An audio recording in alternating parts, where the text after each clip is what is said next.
of legislation from the folks over at the Campaign for Liberty, campaignforliberty.com, their website.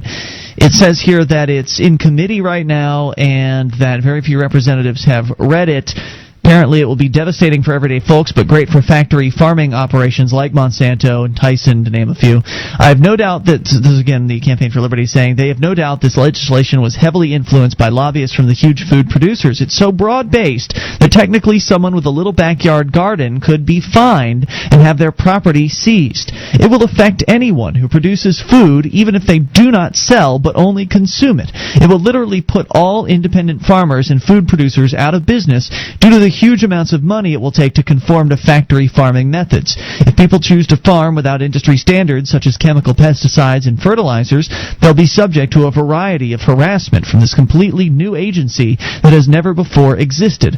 That's right, a whole new government agency will be created just to police food for our own protection, of course.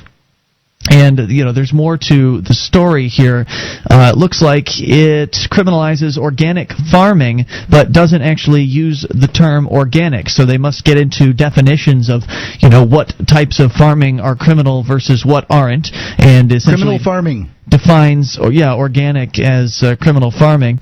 Affects anyone growing food, even if they aren't selling but consuming. Affects anyone producing meat of any kind, including wild game. It's so broad-based that every aspect of growing or producing food can be made illegal, and there are no specifics, which is bizarre considering how long the legislation is.